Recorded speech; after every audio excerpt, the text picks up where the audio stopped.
atau sebuah kata benda atau ya kata benda. Terus di dalam dosen ada apa aja? Untuk menambahkan atribut itu dengan menggunakan atribut ini. Dengan klik kanan, add lalu atribut. Nah, di sini bisa dinamakan nama tinggal ditambah sini ya, nama, langsung alamat, terus dan lain-lain. Terus dosen ini setelah mempunyai atribut nama, alamat, dan lain-lain, maka dosen juga mempunyai namanya operation. Apa yang dapat dilakukan dosen tersebut? Yang pertama adalah mengajar, memberi nilai, dan lain-lain. Nah, ini merupakan kelas diagram. Jadi intinya kelas diagram itu adalah sebuah objek kelas yang digunakan, atau enaknya itu kata benda gitu aja, kata benda. Jadi ibarat sini gedung, bukan kata benda sih, itu lebih mengarah ke objek. Pokoknya objeknya itu apa? Dosen, nama, alamat, dan lain-lain. Jadi ini adalah merupakan atribut yang atas nama kelas. Yang ketiga adalah metode. Nah, terus di sini boleh juga dalam penamaannya itu dengan menggunakan nama tabel di database, tapi tidak disarankan. Tapi intinya itu harus objek karena ini adalah UML atau lebih mengarahkan kepada OOP ya, Object Oriented Programming. Yang kedua saya contohkan lagi, ini adalah kelas lagi, namanya kelas mahasiswa. Nah, mahasiswa di sini juga mempunyai atribut nama, terus NIM ya, lalu alamat. Oke. Terus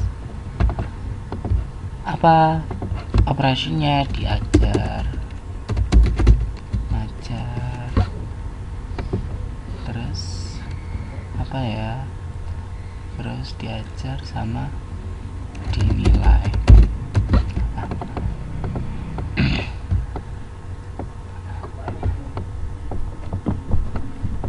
Nah, ini adalah sebuah kelas yang nanti kita akan realisasikan atau kita hubungkan atau dengan apa ya, kita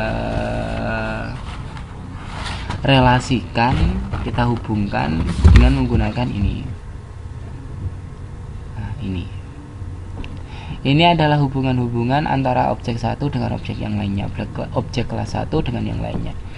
Jika asosiasi itu adalah berhubungan secara konseptual, contoh ada pemain sama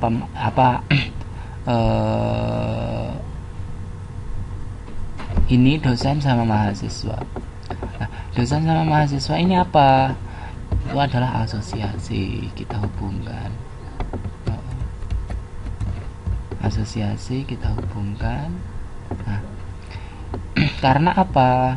Dosen mengajar mahasiswa, mahasiswa diajar dosen. Jadi ini ada hubungan secara konseptual. Nah, ini terus untuk untuk kelas sendiri ini mempunyai namanya multiplicity. Multiplicity itu adalah beberapaan atau berapa kelas yang dapat digunakan. Contoh, dosen ini dapat mengajar mahasiswa berapa, berarti kalau dosennya itu satu, mahasiswanya banyak lah. Itu adalah namanya multiplicity. Multiplicity tersebut tersendiri ada 3. Yang pertama adalah one to one, one to many, sama many to many. Yang pertama, kalau kita ingin memberikan multiplicity, caranya gini, klik yang ini, garis ini, terus klik ininya ya, terus klik kotakan hitam itu ya, klik 2 kali, terus ini multiplicity keluar ya, information itu, terus kita 1. Nah, ini adalah multiplicity. Nah, dia satu dosen tapi dia bisa mengajar banyak siswa. Kalau banyak siswa berarti 1 sampai banyak, bisa mengajar satu anak juga bisa mengajar banyak anak. Ini adalah namanya kelas diagram. Terus untuk agregasi itu adalah hubungan penuh. Jika satu tidak memenuhinya maka satunya tidak terpengaruh. Untuk komposisi itu adalah tabel ini sama tabel ini. Tabel ini tidak akan berdiri sendiri kalau seandainya tidak ada tabel dosen. Itu adalah dengan menggunakan komposisi. Kalau generalisasi itu adalah itu umum ya, umum. Jadi generalisasi itu adalah turunan. Nah, terus dependensi itu adalah keterkaitan. Yang ketiga adalah realisasi, adalah lebih ke arah user interface-nya. Sedikit ini adalah penjelasan sedikit tentang kelas diagram. Jadi agregasi nanti ibarat langsung ditarik sini aja ya. Ini atau mungkin apa atau yang lainnya bisa. Oke. Yang kedua adalah saya akan menjelaskan sedikit tentang sistem informasi perpustakaan kampus.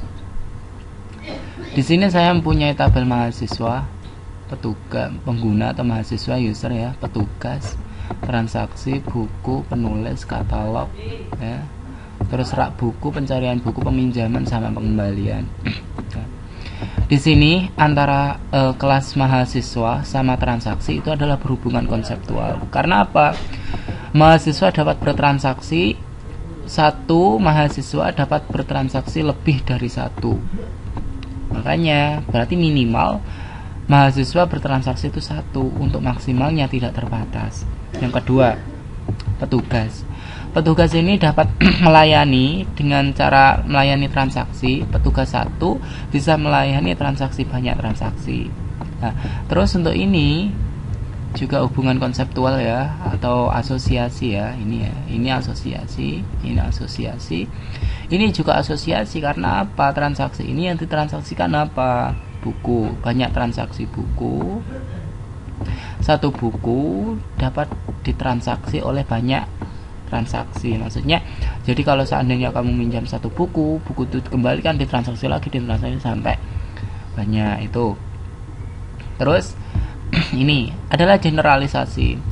Generalisasi itu adalah turunan. Jadi transaksi itu ada peminjaman sama pengembalian. Nah, ini itu adalah namanya generalisasi. Jadi turunan. Yang kedua ini adalah agregasi ya. Buku sama rak buku. Jadi kalau seandainya rak bukunya nggak ada, maka buku ini tetap ada. Berbeda dengan ini, berbeda dengan komposisi. Jika satu kelas aja tidak ada, ya, jika satu kelas yang lain itu tidak ada, maka kelas yang lain terpengaruh juga tidak akan ada. Jadi ibarat penulis sama buku. Jika nggak ada penulis, maka buku nggak ada. Nah, bedanya seperti itu antara komposisi sama agregasi. Terus yang ini pengguna mahasiswa dapat apain aja di sini jika bisa menjadi apa, mencari buku. Bisa mencari buku dengan cara memasukkan keyword sama keyword pencarian atau varchar. Nah, ini apa? Pencarian buku ini adalah namanya realisasi. Realisasi itu lebih ke arah user interface-nya. Jadi lebih ke arah ke itu ke usernya ya, usernya. Terus ini juga katalog sama buku. Jika katalog nggak ada maka buku masih ada. Itu namanya adalah agregasi ini ya, agregasi. Komposisi itu kalau asosiasi adalah hubungan konseptual seperti ini sama ini. Petugas juga, petugas ini adalah one to many